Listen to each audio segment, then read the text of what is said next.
Well, surprise, surprise, surprise. Look who was lurking behind that old copy of the Vault of ANTiSEEN 7-inch. It's me, Malcolm Tent, current bass player and minister of propaganda and bearer of glad tidings from ANTiSEEN Incorporated, doing this thing that we've been doing, the ANTiSEEN Shoot Interview series. And the subset of that is the Bass Player Summit. I have scoured the ends of the earth looking for my ancestors in the almighty ANTiSEEN, those who have strummed the thunder lumber and have done it with such skill and panache before I stepped into their shoes and sat on their shoulders in order to continue the mission onward. We just did 3 weeks in a row with the estimable John Bowman. And today we got a special treat for everybody here, none other than Mr. Thomas O'Keefe. Hey, Tom. Hello there, Malcolm. How you doing, brother? I am doing very, very well, man. This is really cool. Yeah, thank you. Welcome to Nashville, Tennessee. My house is currently under construction, so I'm kind of living in my office a little bit because it's one of the only rooms in my house that has air conditioning. So yes. kind of need that in the summer here. You know, it's funny. That's one big difference. One thing I don't miss about living in the South is that up here in Connecticut, I haven't even installed my air conditioner once this year. I was born in Connecticut. I grew up in Connecticut. Yeah, that's one of those very interesting sort of intertwining bits of the story, man. I always felt kind of weird, you know, because I'm the dude from Connecticut in the band, but I was too, right? 100%. Yeah. I moved from Connecticut to North Carolina when I was 14. So I had only been there a few years when I met Jeff and Joe and everything kind of started. I had been, now I'm always thank God that my parents moved us down there. You know, I'm a big fan of the Southeastern US. I wouldn't live anywhere else. I currently live in Nashville, Tennessee. But yeah, at the time it was confusing moving from Connecticut to North Carolina in 1978. You know, it was a much different time back then, but I'm happy that I moved down there without a doubt. I was going to say, if it's a different world now between one side of the line. Yeah, 78 well, was back then there were two kinds of people like us. There were the Yankees and the damn Yankees. The Yankees were the ones that came to visit, and the damn Yankees were the ones that moved and stayed. So I was the latter. Oh man, ahead of your time, man. You beat the news. I started the trend. Now everybody's moving down here. Yeah. It's kind of odd, man. So my trajectory is the opposite of yours. I was born in South Carolina and raised in Florida, and then moved up to Connecticut when I was 22. Right. And kind of the same deal. It was like a whole lot of culture shock, although I'm in the same boat as you are. I love it here in Connecticut. I don't see myself living anywhere else. To me, This is the stop, you know? It's just great. Right. No, it's not bad. I have an aunt that lived in Newtown, Connecticut, not terribly far from you. Oh, God, she's probably just down the road. I'll have to look her up. Yeah. That's it. But having said that, I really consider my roots and my family to be from the South and of the South. And I think that's why, you know, I might have such an easy time fitting in with the whole ANTiSEEN thing, because, you know, not only having been a fan all this time, I think we share a certain commonality with our roots.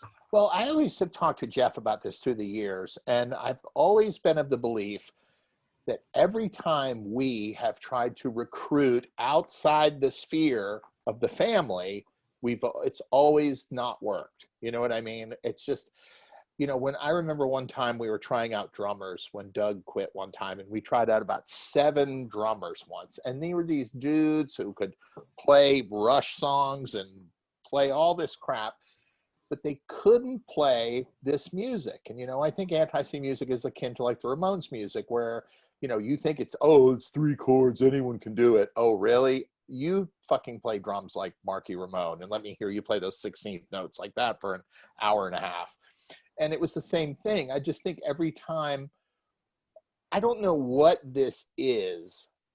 I understand it because I'm a part of it. It's like I'm a board member of ANTiSEEN today, but you have to get it or it doesn't work. You have to be one of us. We understand it. It's just this weird fucked up little club that we're all in. And Jeff understands exactly what I'm saying. You understand exactly what I'm saying. I mean, there's been times where the band is perhaps recruited out of the family circle a little bit, and it never ends well. I think this thing that is this band, you have to really understand what it is, and you get it or you don't. And if you don't get it, you can't play drums or bass or guitar or whatever in this band and it work, because it's just you're not cut out for it. Maybe I could never join Iron Maiden or something. I don't know, because I can't play like that. But it's beyond the playing, I think. It's not just whether you possess the ability to play or not. I think it's just the comprehension of the whole thing that is the band that is gravely important, that the people that understand it. Look at you've been around it 20 years. Look at Russ. He's been around it since I met Russ when he was like 16 or 17 years old. Wow. The people that are in it are people that have been, either they've been in it or they've been around it since they were kids. And when you bring those people in, look at Barry Hannibal. He's been in the band longer than I was, and I was the guy that had been in it longest, except for Jeff and Joe. And I've been surpassed by a couple of people now. But anytime you hire out of the family, it never works. This is a very incestuous or nepotism sort of thing. It only works. Yeah, this definitely. is where nepotism really works. I want to throw one correction at you. I've been intertwined in the ANTiSEEN orbit almost since the very begining. Yeah. Since I know. 36 years, not 20, yeah. Dude, not 20. Sorry, my math skills are fucked up. Because I remember when we went to Connecticut to record that EP at the college radio station there. That was 1991, right? 89, dude. Or 1990, I can't remember. 89. 89, right? 89, of course, the summer of 89. When I joined ANTiSEEN in 88, the band had never played 2 shows in a row. The very first time we ever played 2 shows in a row was we left Charlotte on Saturday morning. We drove to Myrtle Beach. We played Saturday night in Myrtle Beach. We spent the night. We drove Sunday afternoon to Charleston, played a late afternoon show in Charleston Sunday, and then drove home from there in a crappy van that broke down a bunch. So the first tour that we ever did, which I started booking in like January of 1989, I imagine we did in July. And that was where we left Charlotte and we went up to the Northeast. We played 3 shows in New York City. We played your show in Danbury and then went to Boston. And I think we played New York City on the way back or somewhere else. I know we played 3 New York City shows because we played Hoboken at Maxwell's, played the Pyramid Club, and we played CBGB's Cantina. And we played somewhere in Boston, Middle East probably, and then Danbury, one other, I'm forgetting, York, Pennsylvania on the way up. But yeah, you're right. So that was 30 years ago. Yeah, so and that was the first time I'd run into the band since 1985, when my band Broken Talent did our second semi-ill-fated trip up from Florida to Albany and back, and we used Jeff and Joe's apartment as a way station on the way up and on the way back, and we were starving, we were broke, everything a band that can go through. We ran out of gas. What year was that? That was 85. 85. And did you play in Charlotte on that trip? We did not. We just kept driving through Charlotte. Okay, wow. On the way up, yeah, because it's geographically in the center. We used to use Munich for that in Europe. We'd always drop our T-shirts off and go and come back. And you have to, they call that hubbing. Hubbing. We'll do that today. Well, there you go. So we were hubbing in Charlotte. And right, so exactly. I hadn't seen the dudes since then, and so that was the first time I met you, was in 89. Right. And I guess Doug was around in 85, but I don't think I'd met him. Dana Ace Davis was definitely... Ace Davis, yeah. Doug wasn't, we didn't know Doug back then. Dana Ace Davis was around in 85 because that's what Dana Ace Davis he lives in Hawaii right now, but he came from me because Dana Ace Davis was rode my school bus. When I went to South Iredale High School, north of Charlotte, Lake Norman area, back then, they used to let 16-year-old kids drive the school buses. So I drove my high school bus. So every morning I'd wake up at like 6:45, drive around Lake Norman, pick up everybody. I'd let the kids smoke on the bus. I'd drop the potheads off at the bushes and drive down a dead end road, pick people up, come back, beep the horn. They'd get back on the bus. We'd go to school. We were late for exam day. I drove the bus into a ditch on purpose. All kinds of shit. But Dana Ace Davis sat right behind me smoking cigarettes. I was 16 and he was 17. So like, for whatever reason, good or bad, you can blame me for bringing him into the fold. But, and he is a class, and listen, this guy's a 40-year friend of mine, but he is a classic example of somebody hired outside the family because he completely fucking hoodooed Jeff and Joe because, you know, Ace always imagined, I'm going to be in Circus Magazine. He wanted to be that guy. So he was living with Jeff. They were living in Charlotte. This would have been around that time. And Jeff is sitting around listening to all these, you know, old early 70s rock music records. And Ace kind of learned how to play some of that stuff. So then Ace would play it while Jeff was in the room. Jeff go, hey, dude, that's really cool what you're doing. Oh, yeah, brother, blah, blah, blah, blah. So he finally convinces Jeff to let him be the lead guitar player in ANTiSEEN. And then he shows up at the first show and he's got a bandana around his head. He's got bandanas around his arm. He's got a mic stand with guitar picks all the way to the bottom of it. He's got like a pot leaf earring hanging down. He's throwing picks, dancing around with his Explorer with like picks surrounding it, throwing them at people. And those guys were all like, oh, you know, this guy doesn't, he only played like 5 shows with them and they finally got rid of him, which of course they should have done. And, you know, the thing about it, and I can say this because we're all too old to not tell the truth on these things. You know what I mean? It doesn't matter if I'm not going to fucking not tell you the truth. Ace wasn't a good enough guitar player.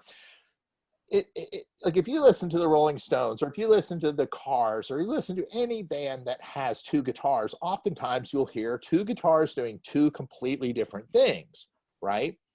One guitar player is playing this part and the other guitar player is playing this part. And the 2 things are completely separate. If you go watch any Rolling Stones song, Keith and Ron Wood are playing 2 different things, but it magically connects. The final weaving. Right.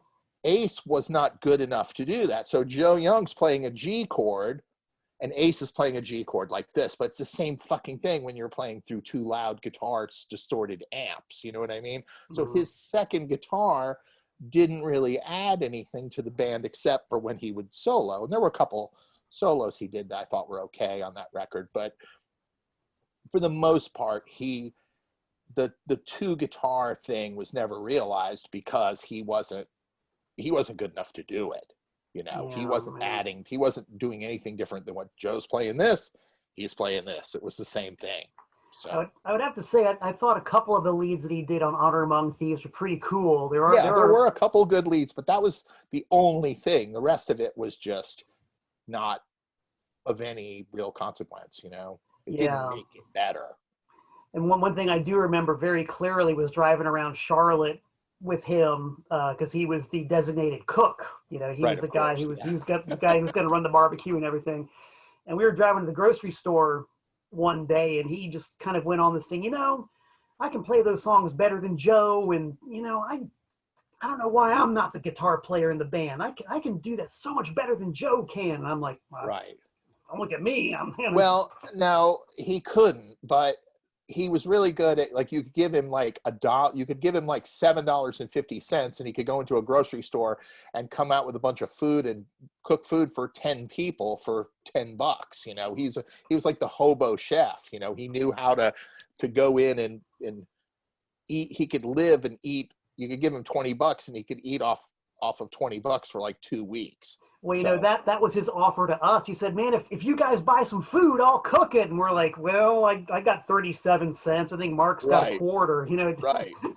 He could do it, though. He could live off of a week's worth of food for, like, you know, you give him $20 and he could easily live for a week or 10 days off of it. So he And was I just guess that kind of guy. But the thing is, he couldn't play like Joe Young because very, very few people could play like Joe Young. Jeff Clayton can play like Joe Young. I can play like Joe Young. Russ can play like Joe Young, but those are all people that understand it. You can hand the guitar to somebody who doesn't get it. They can sit there and try to play like Joe, and they could never do it. Well, So, that reminds me, I actually had a question from Mad Brother Ward himself. okay. I have it on a sheet of paper. He said, ask Tom about being the lead guitar player. Oh, that's a good one. Well, again, in the spirit of being completely honest and truthful, 1984, Thomas O'Keefe, 2020, I'm 56, I've got my shit together, kind of. That wasn't me when I was 20 years old, I will happily admit today. So, they wanted me to be the lead guitar player, and Jeff thought I could barely play, but of course I was almost like Greg Ginn in a way because I couldn't play, so it almost sounded cool, but they thought there was a brief moment where I was going to be the lead guitar player, but man, I could not afford a fucking amp. I couldn't afford a guitar. I was driving a car that was breaking down all the time. I was working 30 miles from Charlotte. It was just the process of me even getting to work every day was impossible. And I was quite honestly too much of a dumb fuck up at that point in my life. So I just, that little moment that was about to happen never really transpired. And I think at the end of the day, they would have gotten rid of me because I sucked probably pretty early on. So it's probably good that didn't really happen. It probably led to the future for me being the bass player in 1988. Right on. Well, and that ties into yet another thing that Jeff talked about, I think in one of his very, very first episodes of Break On Through. He talked about how the original concept was to have two guitarists, kind of like in the style of the Cramps. Right. And that never happened. But I remember very clearly when the Drastic EP first came out, and I had my copy of it because Jeff sent me a few to try to sell in South Florida. I'd put that thing on, and I was just learning how to play guitar. Mm-hmm. So I'd play guitar along the Drastic EP, and for whatever reason, I would naturally just go for the sludgiest, most syrupy, muddy, bottom-heavy sound I possibly could, and it just sounded perfect. Right. With the Drastic record, and Jeff actually mentioned that the idea was to have a high-pitched guitar and a low-pitched guitar. Right. And I just thought it was really interesting how, like, I never even knew that until Jeff said that however many months ago, but, that's the way I naturally sort of played along with that record way back then. Right. Yeah, no, they were definitely doing the same thing. Joe had his own, first of all, he had a high watt amp, he had a distortion pedal, and he had a Fender Telecaster, which Joe Young played a Fender Telecaster because he liked Bruce Springsteen, and Bruce Springsteen played one. It had not very many. You can think of a few examples here and there, but the Fender Telecaster is not really the common choice for hard rock. Usually a person's going to play a Les Paul or an SG, or they're going to play maybe a Strat or something. The Telecaster is very thin and just, and you take that distortion pedal and that high watt that's just, you remember all these shows that ANTiSEEN played. You have to remember Joe is playing a 12-inch speaker, high watt, 50 watt, high watt combo. That was it. But that fucking thing was, my ears, I will lay in bed tonight and my ears are fucking ringing. I have to sleep with the TV set on today because of that.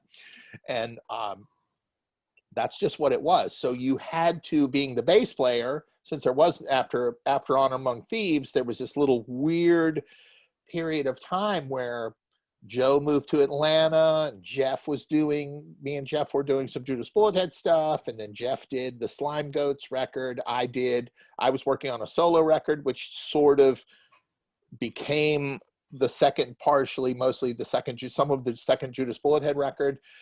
And then we got it all back together, and Joe came back, and there was a famous show where Jeff had a band play that was Jeff Clayton and the Slime Goats, and his band, they froze on stage, made a couple big mistakes. Throgmorton was the drummer. He was still really good, but Joe played with them at night. I played with him, and it was really good. And then finally, we just kind of went through all this shit. Joe moved back, and then 1988 brings ANTiSEEN with me, Jeff, Joe, and Doug Throgmorton. And that's Right the on. ANTiSEEN that you met in Danbury, Connecticut in 1990. But I remember being on that tour in 1990, and of course, it was 89. the first 89, sorry, yeah, 89. And it was the first time I'd ever been out on tour for a week. Of course, now I could leave for a week and sleep through it and not even remember it, but it seemed like an eternity at the time. And Doug Throgmorton was miserable being away from home that long, even though we were only gone for a week. He didn't, this is what we wanted to do, but it's not what he wanted. And I love Doug like a brother, and I think he's really, I would almost say he's probably the best drummer that ever played in ANTiSEEN, even though the lineup with me, Jeff, Joe, and Greg is probably the best lineup. And Greg would probably tell you the same thing. But I mean, Doug was an amazing natural drummer, but he had no desire to be gone. He wanted to play and go home every night. He didn't want to be out on tour. So that's kind of what spawned that kind of reemergence of ANTiSEEN. And then Honor Among Thieves came out immediately. Jeff Clayton's Slime Goats came out. Second Judas Bullethead came out. The Joe Young solo thing came out. And then the four of us went in and recorded the Blood of Freaks EP, which Jeff had most of those songs already written for the Slime Goats project. Right. And that was, to me, I mean, what if fucking, those four songs on that record are just, I mean, what a way to come back from have the band sort of not existing for a year and a half to have those four great songs. I Wish I'd Killed You When I Had the Chance was my personal favorite. No, that's good. I always begged to play. We never played that song as much. I mean, Up All Night was a song we had to play every single show. You know, some Hippie Punk was that on there? There were four songs on Hippie Punk. But what's the third song? Oh God! Well, let's see if I got my copy right here. Yeah, there's four of them. It's I Wish I'd Killed You When I Had Chip, Hippie Punk, Up All Night, and one other which is escaping me. Of course, I don't have it. We'll let the internet research team. We'll let the internet research team. I have it somewhere. But anyway, those four songs. I'm going to feel like a dumbass when I find it, but those four songs were so amazing, and what a way to come back after that, you know. But then we had never really toured at that point. So when I went to go play those shows, when I went to book those shows, it was actually easier for me to book them because, you know, here I am booking the first ANTiSEEN tour in 1989, but ANTiSEEN had already put out Drastic, already put out EP Royalty, and Blood of Freaks and Honor Among Thieves had just come out. So there was it wasn't me booking a band with one 7-inch record. It was me booking a band with an LP and 3 7-inches. So they were a little bit more known. They got to be more known across the country before they actually went out across the country, if that makes sense. Makes perfect sense. And that kind of leads to another thing I was really curious about, because for a while when you were in the band in the early to mid 90s, you guys had records come out on Sub Pop, Sympathy. Right. How did you make the liaisons with those labels? Well, Jeff did, but you know, the thing about the bands, the thing about the period of time of the ANTiSEEN early and mid 90s, the reason that it worked so well is because we were running on 3 to 4 cylinders at that point. And the thing that, and I don't even think we ever made a conscious effort I don't think we ever had a conversation of what I'm about to describe, but the three of us, and then of course Greg helped us once he became the drummer, but we all had 3 different jobs and none of us fucked with the other person's job. Like, for example, if there was a new album coming out, Jeff Clayton was going to do the artwork for it. Jeff Clayton was going to design all the t-shirts. You know why? Because he's way better at that than me or anyone else, right? Of the 3 or 4 of us, he's the best at that. Now, Joe Young is going to talk to all of the local the radio stations and the magazines and get us in the newspaper and all those things because he knows all those people. I'm the person who has a map of the US on my wall, and I would I would come home from work every day at 3:30 in the afternoon and make 15 or 20 or 30 or 40 phone calls and book a show here and then book a show there and book a show there and book a show there. And I was the one that did that, but I was the best at that. So the 3 of us were all doing what we were the best at. And I never once said, "Oh, Jeff, I want to make an album cover," because it would have sucked. I'm smart enough to know what I'm good at and what I suck at. So I always attribute that to, you know, if you're going to do anything in life, do something that you're good at. If you do something you're good at, then people are going to go, man, he's really good at that. If you do something you suck at, they're going to go, you know. So it's just a matter of, you know, like I said to you before, there were two different people of each one of us. There was Joe Young, the musician. He's the guy who played the Telecaster. We could talk about Joe Young's guitar playing and where that came from. But then there was Joe Young, the Charlotte dude who worked at all the record stores and knew everybody. And he was the guy who called the radio station. He was the guy who got us the newspaper. And he's the guy who called and got us in the weekly magazine. So it's almost like each one of us were doing two different jobs. So right. I was the booking agent and I was the bass player. So there's Thomas O'Keefe, the bass player, who I am as a musician. And then there's Thomas O'Keefe, the booking agent. So we were always doing two different things. So I think that contributed to why we were putting so many records out. But those initial record deals, in terms of who reached out and contacted us for those things, I would say that Jeff did the lion's share of that. Because he was the one who was getting contacted, and that was what he was good at. He knew a lot of these people. He knew a lot of these labels. Some of them had reached out to him before. So I think that's where the bulk of that came from.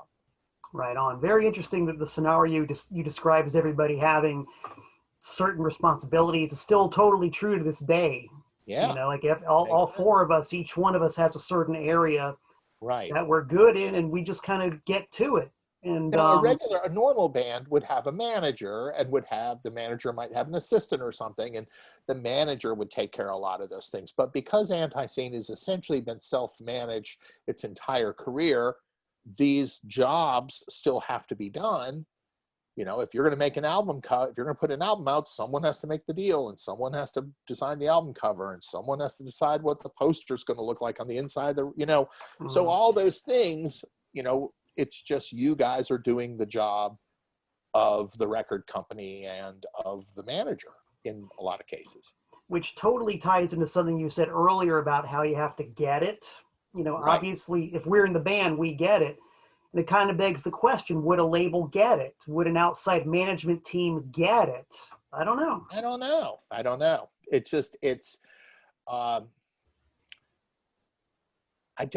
That's a good question. I would have to believe that there are people out there that would get it. I did a tour with Weezer and the Foo Fighters, a couple tours with them. We actually did South America with them last September of 19. And then beginning of 2018, we did Australia and New Zealand with them. So we did a lot of shows with the Foo Fighters. And I told Dave Grohl that I played in ANTiSEEN, and he was like, oh, dude, I remember that band, blah, blah, blah. You know, he's just a normal guy like us, except he has $200 million more in the bank than I do. But, you know, so there are people out there, of course, that know who ANTiSEEN is. I mean, I don't think... you know, I'll tell you a funny story. I was tour managing the band Train, and we were playing a show early on in their career in Athens, Georgia, at the 40 Watt Club, which is very famous, like where REM got their start and all that shit. And there used to be a little record store next door to it. So me and the bass player of Train were in the record store, and the guy goes, hey man, can I get your autograph? And the bass player of Train turns around, and the guy hands me a Judas Bullethead record. So I was like, sure dude, whatever, here you go. And then that guy from Train was like, oh my God, what the fuck? I couldn't believe it, because they don't think of me like that, you know. But yeah, there was we were always forced to, I think in this band, you always have to, the only way you're going to get anything done right is to do it yourself, you know. And this band has a tremendous 40-year-long, fuck you, I'm going to do it myself because I want to do it the way I want to do it sort of mentality that has been ingrained in it from the onset. And I can't imagine it would ever change. You know, I always have to believe that it would, the guardianship of the thing, you know, is not going to be given or handed over to somebody who's not worthy of it. you know, if that makes sense. No, it makes perfect sense. And it makes me remember something sometime around 94, 95 or so. Jeff actually called me and asked if I would want to manage the band. And I was like, wow, you know, I wanted to, really wanted to. But at the time when I was running the record store, it's like the record store, I had two hands full, you know, Right. and there's just like, I had 8 employees. There was no way I could not take on the job. But man, I really wanted to. Yeah.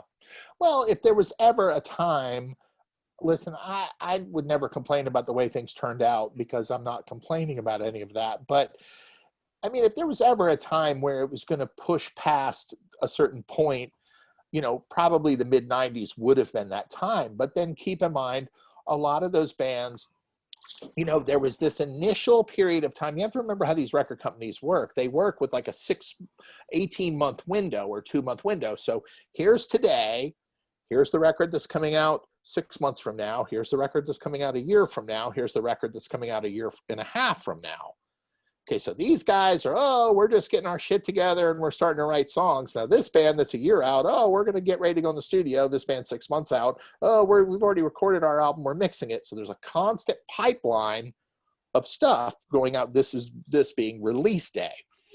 So Nirvana inadvertently put all those fuckers out of business. So the record companies were like, oh, fuck, what are we going to do? So they went from today and they got rid of all those bands. They wiped the slate clean. So there were probably a lot of puss metal bands, you know, or hair metal bands, whatever you want to call it, that were in the pipeline that were here that were 6 months away. Like they got signed and they recorded an album and it never came out. The record company went, fuck it. So the record companies went out and they grabbed Pearl Jam and Nirvana and Soundgarden and Mudhoney and all these bands that previously existed. These bands all existed before. A lot of us saw those bands before all this shit happened. Then it came time to get the second generation of those bands. This would have been about 93, 94. They were signing any band that was alternative rock. This is where Luster got signed. This is where my friends in Watershed got signed, who are one of my favorite bands, super power pop, Cheap Trick kind of band from Columbus, Ohio. The guy co-wrote my book with me. And they signed every one of those bands they could possibly sign. And then they threw them all up against the wall, and the ones that stuck. Weezer was one of those bands. Everclear was one of those bands. All these bands got signed around 92, 93, 94, and they just grabbed them up. Well, of course, some of them stuck. You know, Weezer was one of them that stuck. Everclear stuck. A few of others stuck. But the rest of them that didn't stick, they just got cast away by the wayside. You know, I remember playing a show with Luster in the summer of 1996 in Toronto, Canada, outside of Toronto with like The Cure and all these people. And it was a giant, all 3-day-long festival. And there's about 35,000 people there. And a year later, those guys were at home working regular jobs. It was over. So if ANTiSEEN had been sucked into that cycle around 94, 95, which would have been the time that would have happened, there would be a chance that they would have just made one commercial record, thrown it against the wall. It didn't stick. Everything would be the same today anyway. So what's the point? Yeah, interesting. I'd never thought of it in that light. Right. Know? That's how I think it could have happened, but I think that's what inevitably would have happened. You know, I don't think that, and I'm not saying I think all the songs are great. I'm not saying in any way they weren't worthy of that. But like I said, this is it's a pretty heavy duty kind of thing to understand. You know what I mean? And we're not listening to, you know, some lightweight band. They're a very super hard, powerful rock band, and it's a little over the top certainly for some people. I mean, for most. The single band they would have played on the radio off the ANTiSEEN record if fucking Eat More Possum had gotten signed to Epic Records or something. I don't know what the single would have been. I have no idea. Yeah, shitting in high cotton, maybe. I hope not, because I don't want to have to play that one over and over. That's the hardest song on bass guitar of all of them. And I was going to ask you about that, because we've talked a little bit about, you know, songs that are fun to play, songs that are hard to play. You just mentioned shitting in high cotton as being really hard to play. What else sticks in your mind as It's being very hard to play. I'll show you. I have this right here. Oh. This thing. Can you hear that? Yeah, oh, we can hear it. Hi, Cotton has. Let me back up for a second. I'll demonstrate. See, this thing was like.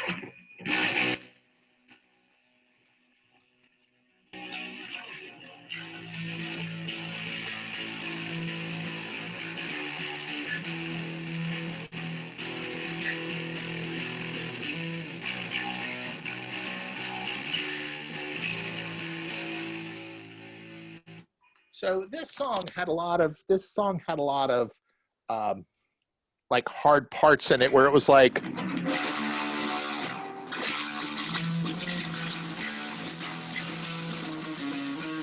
something like that. I don't know where that came from. I don't know where I ripped it off from. I probably stole it from somewhere. This is the That's the one, huh? That is the one, the 1974 Rick that held up. But they don't, I didn't try to play like Pete Cherry because, you know, all bass players in ANTiSEEN try to imitate the bass players before them, you know. So when I joined up, you had Bill Cates, RIP, love that guy, hate that happened. Bill Cates was a very Dee Dee Ramone bass player. If Joe Young's playing this, Bill Cates was playing this, you know, there was no deviation from that. Pete Cherry was an amazing bass player, and I could never fucking try to play that. Dale Duncan, who played on Honor Among Thieves, was an amazing bass player. I could never play that. So, and there were several people after me, but that never really recorded with them, and then it was my turn. So, I mean, I was never a bass player. I was a guitar player, so I really approached it more from like, you know, if I was going to play an A, I played an A like this, you know, if that, let me see if I can, like, I played this chord right here, which I have no idea what, it's some kind of weird A octave thing or something. If I played a D, it was this.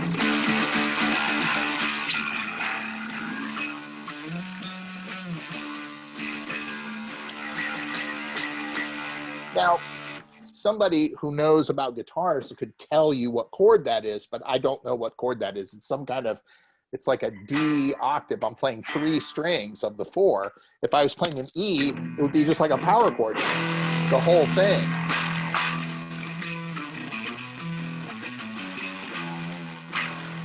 Like that. So it was always big. I was always playing giant chords, and I don't know where they came from. I think that I honestly believe that if you go back and listen to the first 4 Cheap Trick albums, Tom Peterson was always playing a 12-string bass because he was filling in, he was playing the low end and the middle at the same time with the 12-string bass. And I think that I approached bass playing, I thought in my mind I was ripping Tom Peterson off, where he'd play a chord and then he'd play the higher note of the same chord. So if Joe Young is doing this, I was kind of there, but I very rarely played any scales because quite honestly, I really didn't know any. I still don't think I do. But I played a Rickenbacker 4001 because Geddy Lee played one. I was never really a super big Motorhead fan back then, even though I saw them several times. They're the loudest band I ever saw. I saw Motorhead at the House of Blues one time, and you could hear the silence. Like they would finish a song and the song would go, and you just hear the world go, ugh! Like you hear this like audible sound of the earth going, ugh! Like it was so fucking loud. But again, like Joe Young played a Telecaster because Springsteen played one. I played a Rick because Geddy Lee played one, not because of Lemmy. But my approach to playing guitar had nothing to do with Geddy Lee. It was all me thinking in my mind that I was playing like Tom Peterson. So really, I was just playing a bunch of chords because I'm really a guitar player. I was a guitar player. I bought my first bass guitar right before I started playing in ANTiSEEN, and I went downstairs in my bedroom and learned all the songs really quick. So I had already put out the 2 Judas Bullethead EPs, or 3 Judas Bullethead EPs. And so I was a guitar player. I was not a bass player. So You know what's interesting when you mention Tom Peterson playing a 12-string bass and an 8-string bass? I remember the first time I saw you, well, might not have been the first, but on some of those early dates, you had the Rick, but 3 strings, missing the yeah, G string, and you right. were playing with a thumb pick. What was up with that, man? Oh yeah, that's a very good question. I had a pinched nerve in my elbow, a pinched ulnar nerve, which the ulnar nerve controls this grip, and it controls this half of your hand, like this side of your hand from here over, and it controls the grip. And it was pinched in my elbow. I had to have surgery and get it fixed. But so we had some concert dates we had to play before I could have the surgery, and my grip in my hand was so bad that I could not hold the guitar pick and play. Hmm.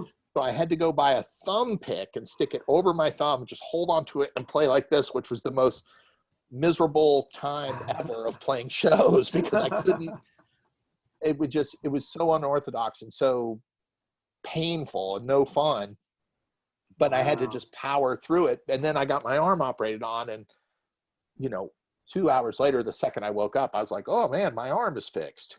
Hmm. So I was Crazy. back to And normal. But yeah, I had a pinched nerve in my elbow. And you know where it came from? My orthopedic surgeon told me it was from me talking on the phone too much. man, you Because were when really. you hit your elbow, you hit your funny bone when you're talking on the phone, you're like, ah, well, it pinched, and then it got somehow caught in my elbow. So that's where I had to have that surgery. And then they gave me a bunch of pills for pain. I didn't think they worked very well until I didn't take one. And then I was like, ah! Then I went back to Man. work, and all these people were trying to buy them off of me. And oh no, it's okay. Dude, you My drug knowledge is pretty low. you were bleeding for ANTiSEEN at the time. Yes. Yep. It was tough. It was I don't remember how many shows I played like that, but it was a few with those fucking thumb picks. I hated it. It was horrible. I was just, because you weren't playing like you would normally play. You had to play like this. Yeah, I remember that clearly. And is that the same Yeah. reason why you didn't have a G string? Probably just to get it out of the way, or I was too. I mean, I would play shows with two or three strings. I really only need 2. I remember we opened for Red Cross one time, and I had 2 strings, and those guys were so shocked by that they couldn't believe I was playing with just 2 strings.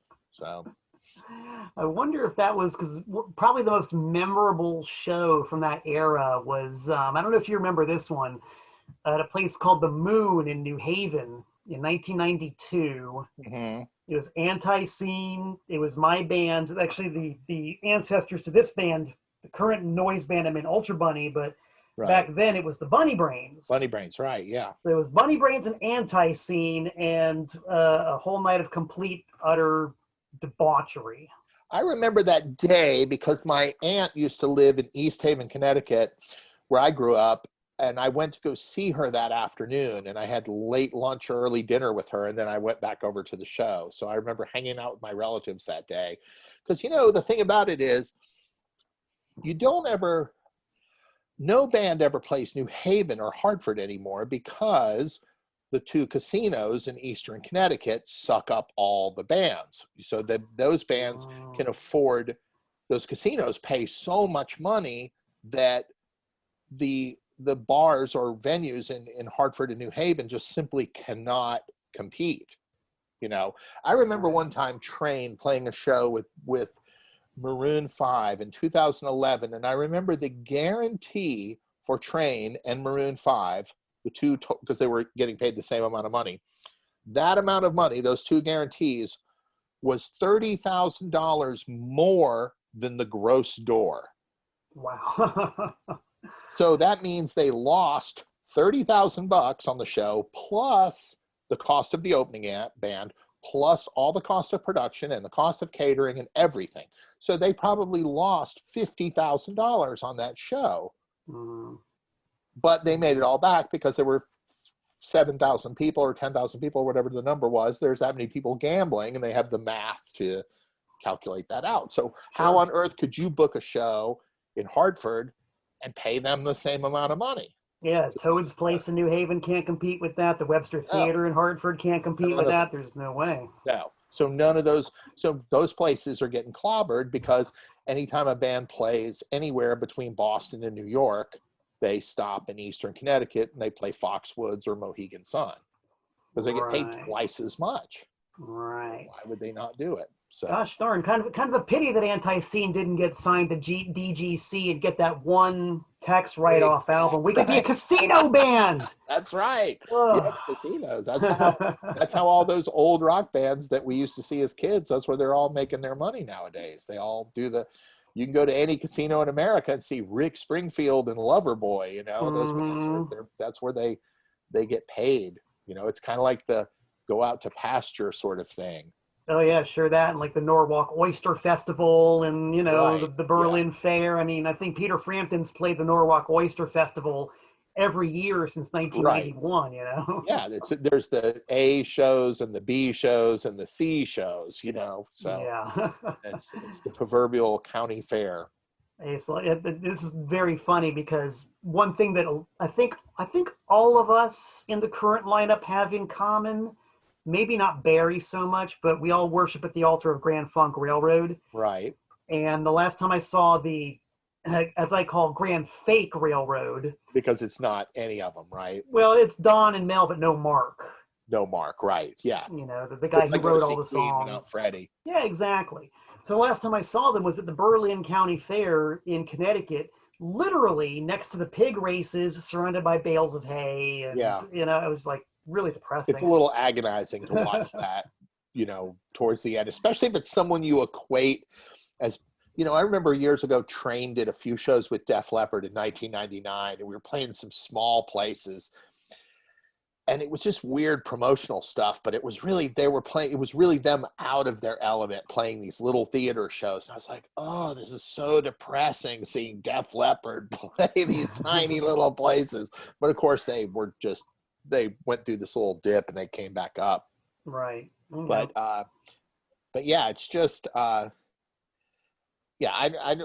think that it's far more important for ANTiSEEN to stay pure and be what it is. And, you know, whoever likes it, and whoever doesn't. And that way there's never been, you know, you're hard pressed to find any band that's been around that long that hasn't, you know, made some change or hasn't deviated a little bit. You know, there's no disco period of ANTiSEEN, or there's no major label period, or where anything changed dramatically musically. You know, I mean, the Stones have a disco period. You know, Rush started as a Led Zeppelin wannabe band, and then they turned into Yes, and then they realized they would sell more records if they had 4-minute long songs instead of 20-minute long songs. You know, so it's all these, you're except for AC/DC maybe, and even AC/DC had a commercial period, you know, where, you know, they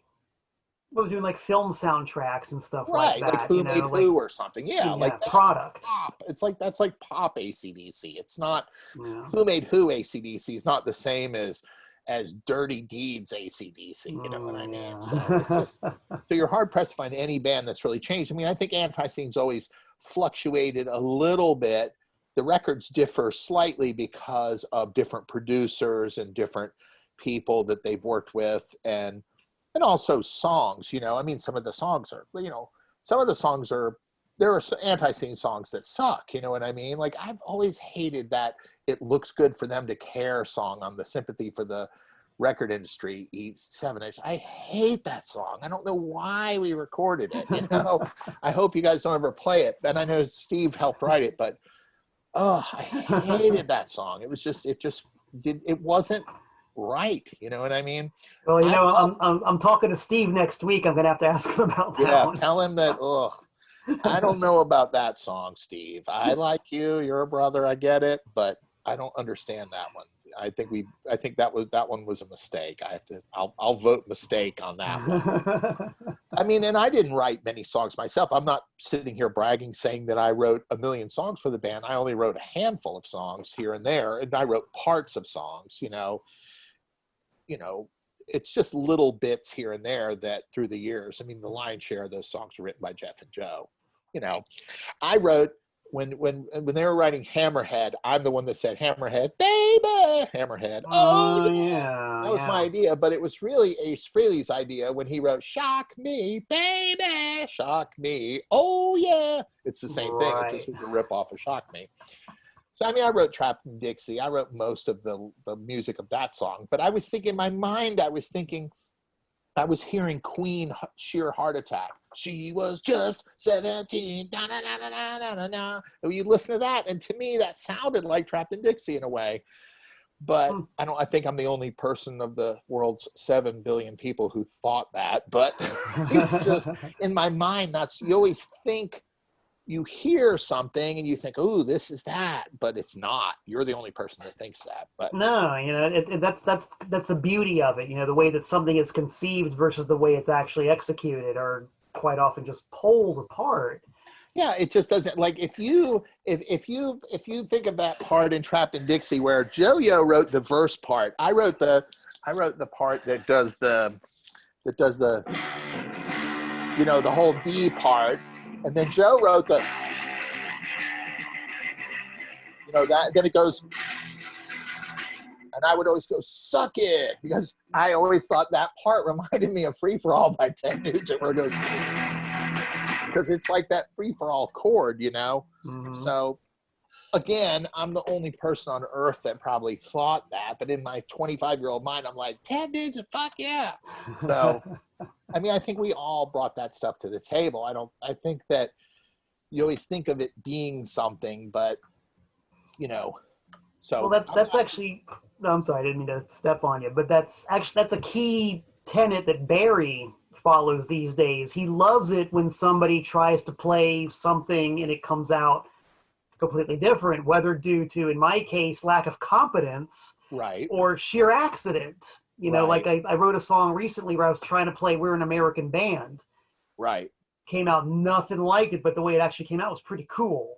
Right. So that's been thrown into the melting pot. Whether something happens with it, I don't know, but I think if you're just playing, I think what happens sometimes, you're playing guitar and you're like playing something and you go, oh man, this is awesome. This is really this great new song I just wrote. And really, you didn't write a new song. You just figured out how to play another song that was great. Yep. If you listen to the beginning of "I Got a Piss So Bad I Can Taste It" off the second Judas Bullethead record, the da na na na na na na na na na na, you could also go, "Hello there, ladies and gentlemen, hello there." It's the same fucking chord. I mean, obviously, I somehow, it came from my brain from listening to Live at Budokan in 1979, and I was like, da na na na na na na na na na na. Man, that's pretty cool. Yeah, it was cool when Rick Nielsen did it at Budokan in 1979, but nobody listened to the second Judas Bullethead record went, ooh, I know where he stole that. So and that's one of my favorite songs off of that record. Like to this very day, whenever it's time to take a pit stop, I go, I gotta piss so bad right now. I can taste it. I love how the amazing thing about that song was me and Jeff were so experimental with Judas Bullethead, even though we were so broke and we were so young. I'm always amazed that we were as thinking ahead and thinking in big ways, even though we were so young and we didn't have any money and all that stuff. Like, for example, we booked a 4-hour block at our recording studio that we went to, which was expensive. We had to save money and we had to, work and save money and get ready. And we put our money together and go, okay, let's go in the studio, blah, blah, blah, blah, blah, blah, blah. And let's buzz through it and record whatever we got to record. And we went into audio one day and we had nothing ready. And we walked in there. He said, what songs are we recording tonight? I said, I don't know. Let's figure it out. And we recorded I Gotta Piss So Bad I Can Taste It that night. And it just came out of nowhere. We just naturally that song was just massive birthed. I mean, obviously we came up with the idea and there was an incident in Atlanta. And so we just did it. And the thing about me and Jeff and Judas Bullethead was one of us would bake the cupcake and the other one would put the icing on it. It was either or. Many of those songs, like my favorite Judas Bullethead song off of the second one is the Jeff Clayton composition, It's Enough to Make You Say Damn. I love that song. It's one of my favorite songs that he ever wrote in his whole career. It's in my top, if I had to list Jeff Clayton's top 10 songs of his last 40 years, I would put that in the top 5 probably. I don't think I'd argue with that. That's another catchphrase. It's still with me today. Right, Damn. but it's such a catchy na na na na na na na na na na na na. I mean, he wrote the whole song, lyrics. I mean, maybe I wrote a few of the words, but that riff is such a Jeff riff out of nowhere, you know. And it's so catchy and so simple and such a great groove, but it's just 3 chords, ba na na na na na na, ba na na na na na, you know. I'm still fucking singing it 40 years later, and I love that song. I really love that song still to this day. Yeah, so. And that's it. It kind of, you know, the old maxim, 3 chords and the truth. It's, you know, served us very well, you know. All you got to do is, if you like stuff, you do stuff because you want to do it. I told somebody the other day, I said, I really can't wait to be 60 years old and play a Judas Bullethead show. I just think that's going to be fucking hilarious. So I look forward to that in 3.5 years. But I love that band. I love all those songs, and I love when we play. If I could do that for a living, I would do it, you know. But the love for Judas Bullethead is not shared by all. It's a whole planet populated with people with really mediocre musical taste, you know. True. Well, I mean, it's a tough thing to under. You know what's so funny is Judas Bullethead played like 5 or 6 shows back in the heyday. And then we didn't play for 25 years. And we played at the ANTiSEEN 30-year anniversary show, which would have been in 2012, I guess. Is that right? 83? 13. Yeah, 2000. Okay, so we played the ANTiSEEN 30-year anniversary in 2013. And maybe we did the 25-year anniversary. I can't remember. I'll have to look and see. But one of those two. But we hadn't played in, maybe it was the 30-year. We hadn't played in 25 years. So here we are playing the show. There's a shitload of people there, and a lot of people came from overseas and stuff because it was like a big weekend-long thing. And Judas Bullethead's getting ready to play, and we're all stoked and excited. It's all the same band. Greg Clayton's playing, Louie and Ronnie and Brad and all these people. And I was like, there's not a fucking person in the audience that has seen this band before, you know, because there's only 300 copies of the first Judas Bullethead out there, and there's 500 of the other two. And nobody knew that band. Nobody knew any of the songs because nobody was alive back then. That last time they would have seen Judas Bullethead prior to that would have been in like 1988. Well, so, I was there, and I knew Judas Bullethead very well. Well, you did, yeah. I was waiting for Large Orange. I wanted to hear Large Orange, dude. Yeah, no, we played it. Yeah, that's one of the Large Orange is actually, I think, the very first Judas Bullethead song. I think that might be the best. That might be the best song ever written. It's pretty good. Yeah, I can still play the solo exactly as it is on record. So, man, that's the benchmark. That's a good one. You know, I was going to ask you, since we're talking about Judas Bullethead, we'll talk about something completely different now for a second. We're into the abrupt gear shift thing. Right. And this always goes back to a conversation I had with one of your descendants, Phil Keller, in the rhythm section. Okay. We spent one night going really in depth about ANTiSEEN drummers and the various pros and cons and qualities thereof.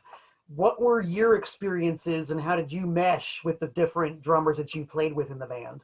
Well, that's a good question. I think Doug was the first one, and I knew Bill Cates. I mean Brad Keeter, the first drummer, and I saw ANTiSEEN but then Doug was the drummer when I started.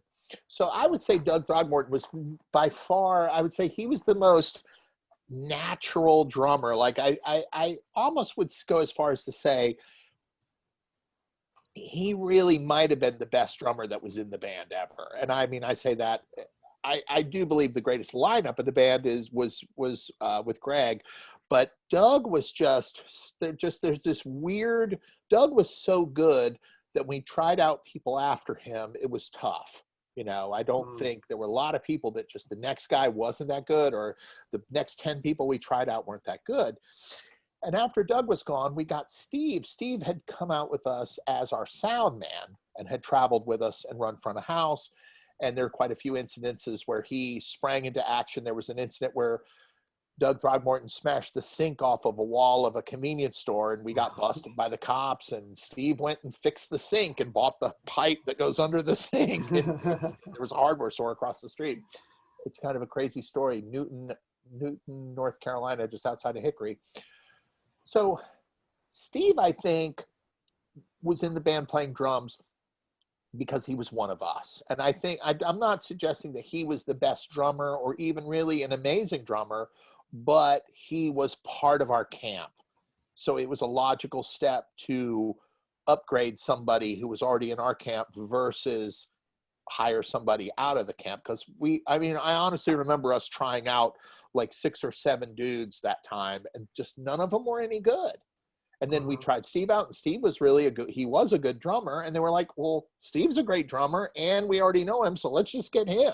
So that was kind of, and we were always, like I said, we were very much into the idea of promoting from within, sort of.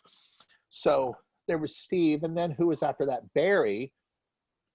I didn't know Barry prior to that. I think Barry had played bass in Bloody Mary, which was more of a hard rock band that had played with ANTiSEEN.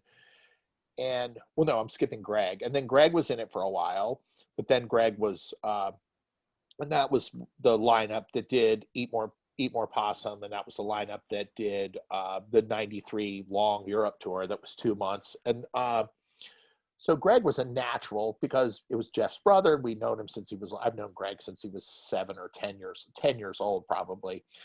And he was a great, great drummer, and he really rehearsed and practiced and really got up to snuff.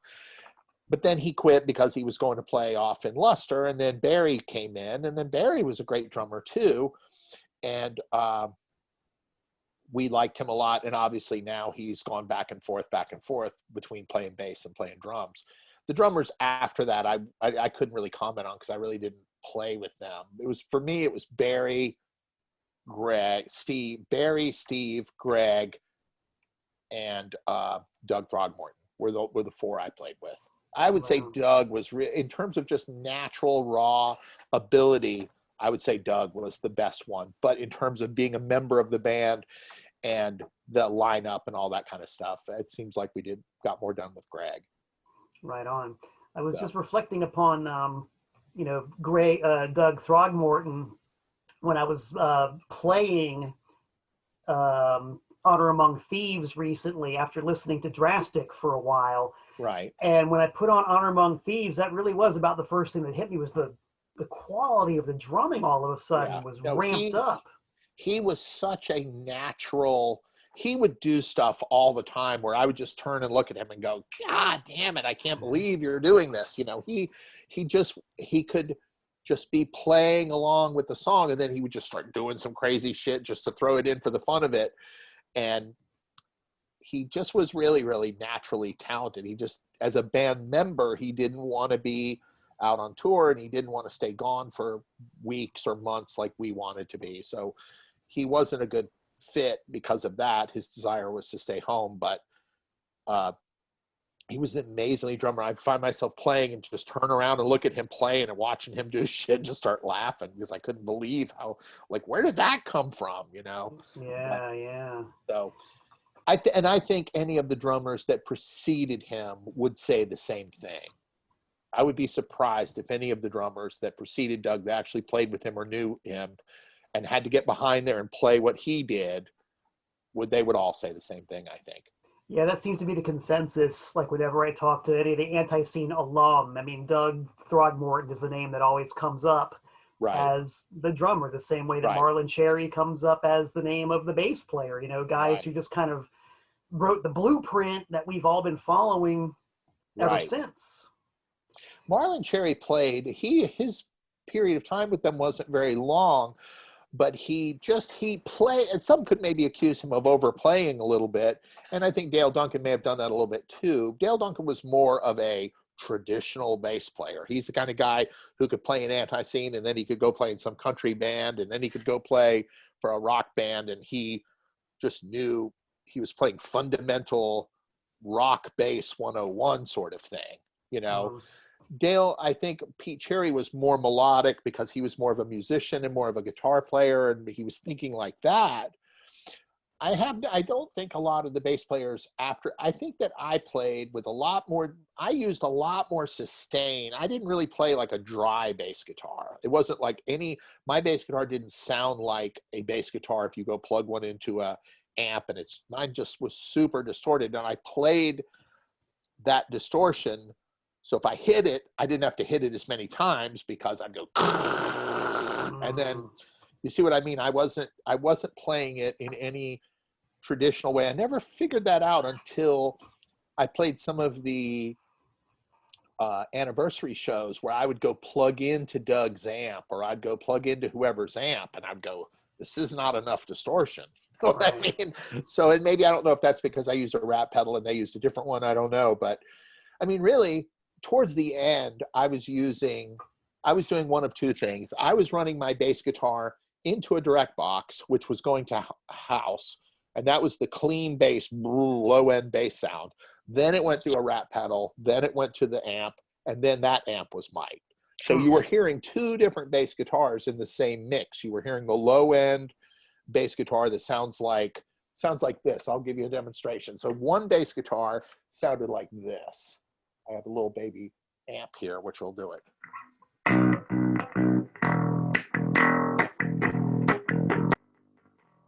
Then I had another amp that sounded like this.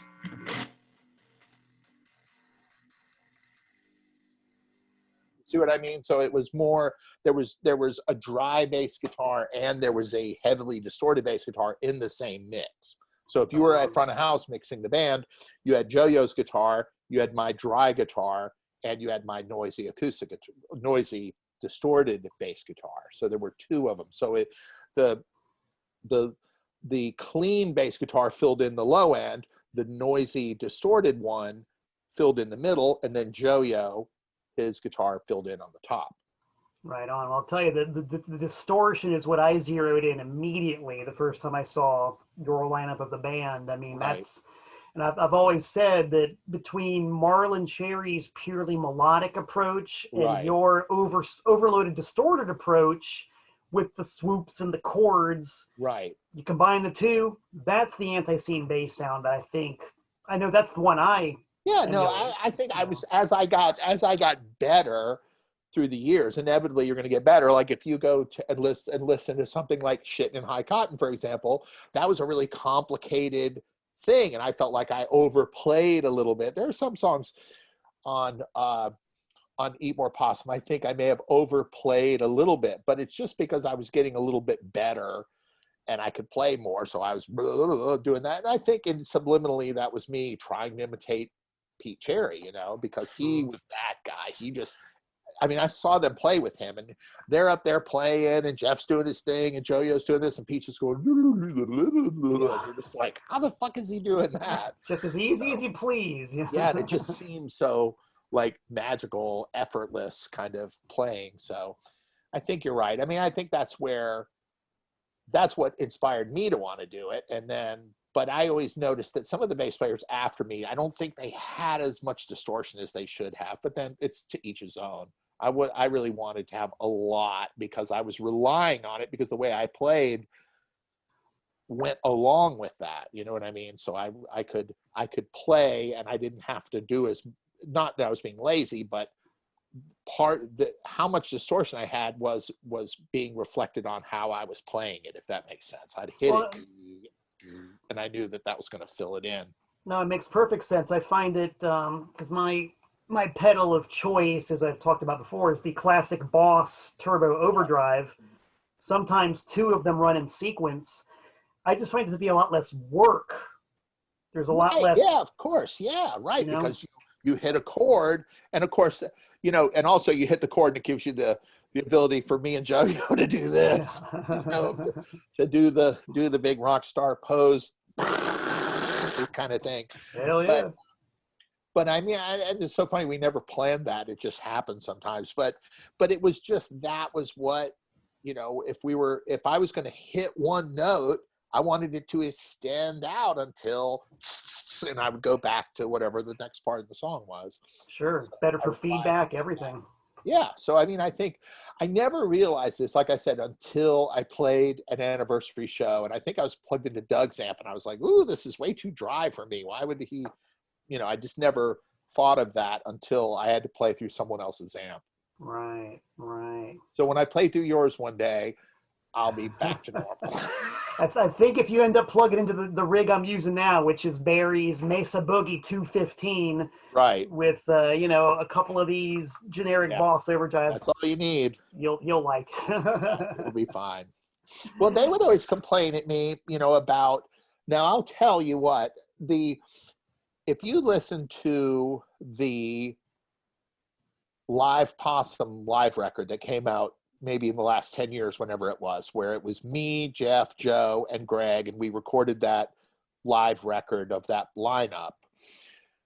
On that record, I had a 72 Fender Jazz bass, because my second bass, I had my Rick 4001, but my second bass was always a Fender Jazz bass, and I had bought a real 72 Fender Jazz. They're actually really expensive, and it had the block inlays. It was the exact same bass Geddy Lee plays. And that bass, to me, my favorite ANTiSEEN bass sound on any record that I played on was on that Live Possum record. I mean, I think it sounds really, really great. And that was the 72 Fender Jazz bass. I sold it years later and bought an acoustic with it. But I think that's what I was always really happy with how that turned out. Right on. It was a good guitar. Cool beans, man. Well, I think it was previously owned by somebody who died. I have to try to remember who it was. Somebody famous owned this guitar, and it was a guy that got killed by his girlfriend or something. Felix Pappalardi? Yes, that's it. Wow, yes, crazy. It was a previously owned by Felix guitar. Wow. Maybe a good thing you got rid of it. You don't want any bad mood. No, I played it once. Okay, I'm done. Take it away. I bought a Gibson acoustic I sold it for like $4,000 or something. But yeah, it was a Felix guitar. That's where it came from. Wow. Crazy, man. Crazy. Yeah. Well, cool, man. We're at like the 75-minute mark. That's usually a good time to break. I don't know if we've covered all the territory that we can cover, but if you want to go on more for another episode, I'd love to do it. I think we could talk for quite a while. We can do it. Yep, I think you're right. If you want to do it, we'll do the next part. We can be part 2. Part 2, we might actually start digging into the catalog and start analyzing some of these things. Right. Very good. That's a lot of fun. Anything you want to say to the people before we sign off on this episode? Yep. Stand by for episode 2. There you go. There you go. And also stand by for other ANTiSEEN broadcasts. Check out me, Malcolm Tent, on my Facebook page and my YouTube channel. I talk about records and all kinds of fun stuff. So look me up, look up Tom, look up ANTiSEEN. You'll be glad you did. There you go. Malcolm Tent and Thomas O'Keefe. We'll see ya. I'm gonna run to the bathroom and I'll be back in a minute.